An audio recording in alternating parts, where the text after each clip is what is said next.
আসলে আমাদের ঘুরতে কিন্তু সবারই ভালো লাগে, হয়তো অর্থের অভাবে কিংবা সময়ের অভাবে আমাদের এটা সম্ভব হয় না। আর যেটুকু সময় পাই বিভিন্ন জায়গায় ঘুরে বেড়াই। পাহাড়ে ঘুরতে যাওয়ার শখ কার না হয়, সবারই কিন্তু একটু কম হোক আর বেশি হোক পাহাড়ে ঘুরতে যাওয়ার ইচ্ছে হয়। পাহাড়ে ঘুরতে যাওয়া নিয়েই মানুষের বিভিন্ন রকমের মতামত সৃষ্টি। সীতাকুণ্ডর চন্দ্রনাথ পাহাড়ে নাকি এখন আর উঠতে দেয় না আগের মতো। আমি বলবো আসলে এই মন্তব্যটা সম্পূর্ণ ভুল, কারণ এই ধরনের কোনো রকমের নিষেধাজ্ঞা নাই এখন পর্যন্ত। এই ধরনের কোনো রকমের নিষেধাজ্ঞা এখানে হয়নি, কারণ আমি এই কিছুদিন আগেও এখান থেকে ঘুরে এসেছি। আমি আমার সাথে করে ড্রোন নিয়ে গেছি। আপনারা আমার ড্রোনের সাহায্যে দেখতে পাচ্ছেন যে আমি আপনাদের মাঝে সুন্দর করে ভিডিওটা করে উপস্থাপন করার চেষ্টা করেছি। এবং আমার সাথে যে ক্যামেরাম্যান রয়েছে তার কথা না বললেই নয়, সে খুবই দুর্দান্ত এবং মারাত্মক লেভেলের ক্যামেরাম্যান।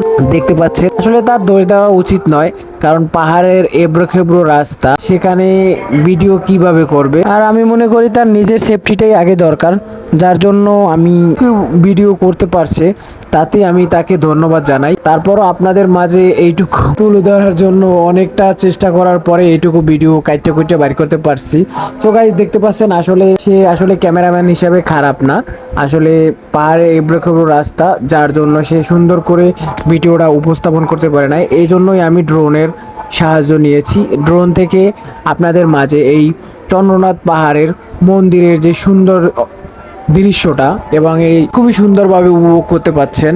সো গাইস আপনারা দেখতে পাচ্ছেন এপাশ থেকে আগে সিঁড়ি ছিল না, এখন বর্তমানে সিঁড়ি করে দেওয়া হয়েছে। এটা সম্পূর্ণ মানুষের অনুদানের টাকায়, মানুষের দান করা টাকায় কিন্তু এই সিঁড়ি করে দেওয়া হয়েছে। সো গাইস আপনারা যারা পাহাড়ে ঘুরতে যেতে চান চট্টগ্রাম থেকে চন্দ্রনাথ পাহাড়ে সীতাকুণ্ড, সো ভিন্ন রকমের মতামত নিয়ে কোনো রকমের বিভ্রান্তি বোধ করবেন না। আসলে আপনারা চাইলেই এখন ঘুরতে যেতে পারেন। এখানে পাহাড়ে ওঠা নিয়ে কোনো রকমের নিষেধাজ্ঞা জারি নাই।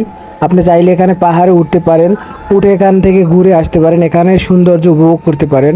প্রাকৃতিক সৌন্দর্য খুবই সুন্দর। সো গাইস ভিডিওটা বেশি বেশি করে লাইক কমেন্ট শেয়ার করবেন। আর এ ধরনের সুন্দর সুন্দর ভিডিও পাওয়ার জন্য আমার পেজটাতে ফলো করে আমার সাথে থাকবেন এবং আমাকে সাপোর্ট করবেন, আমাকে উৎসাহ দিবেন, আমি যেন এই ধরনের সুন্দর সুন্দর ভিডিও আপনাদের মাঝে উপহার দিতে পারি। দোয়া করবেন আমার জন্য। সবাইকে ধন্যবাদ জানিয়ে ভিডিওটা এখানেই শেষ করছি। সবাই ভালো থাকবেন।